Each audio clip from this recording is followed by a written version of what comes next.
Ce samedi 13 septembre 2025, la ministre d'État, ministre des Hydrocarbures Acacia Bandoubolam Bongo, a visité les installations des sociétés pétrolières de logistique, à savoir Sepcongo et l'Erexcom Petroleum. La patronne des hydrocarbures a commencé sa visite dans les installations de Sepcongo dans la commune de la Gombe avant de prendre son canot rapide vers les installations de la société l'Erexcom Petroleum dans la commune de Maluku. Sur place, Acacia Bandoubolam Bongo a été accueilli par le staff dirigeant de cette société pétrolière. La ministre d'État a visité tour à tour le quai de LP Maluku, la pomperie de chargement qui est un lieu d'épotage et le laboratoire qui sert au marquage moléculaire. Après le site de l'Erexcom Petroleum, la ministre d'État s'est rendue à l'aéroport international de Njili où elle a visité les installations de Sepcongo HRS. Pour s'imprégner de la situation, la ministre d'État est allée à la base de Sepcongo Massina. Ici, le staff de la Sepcongo a fait savoir à la ministre d'État que cette base pétrolière est menacée par des habitations tout autour. Interrogée, la patronne des hydrocarbures Acacia Bandoubolam Bongo explique pourquoi elle a choisi les sociétés pétrolières de logistique et elle s'est dit être satisfaite. En tant que ministre des hydrocarbures, nous avons eu le privilège de faire cette descente de terrain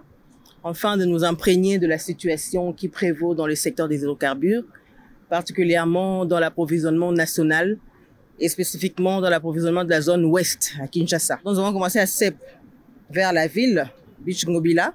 Nous sommes allés vers l'Erexcom Petroleum. Nous sommes descendus à l'aéroport de Njili et maintenant nous sommes à Massina. C'est juste pour voir le niveau de stockage en produits pétroliers, que ce soit le gasoil, Jet A1 ou essence, les circuits d'approvisionnement au niveau national, spécialement dans la zone ouest, et voir dans quelle mesure nous pouvons ensemble cogiter. Je suis satisfait de voir qu'il y a l'infrastructure existe. Nous discuterons éventuellement des difficultés rencontrées par certains logisticiens, entre autres la CEP et l'Erexcom Petroleum, pour voir dans quelle mesure le gouvernement peut accompagner et mettre des moyens pour que l'approvisionnement national soit efficace et qu'il n'y ait pas de rupture au niveau intérieur du pays. Pour cette journée du samedi, la ministre d'État a bouclé sa descente à Funa, commune de Limete, dans un dépôt de produits pétroliers.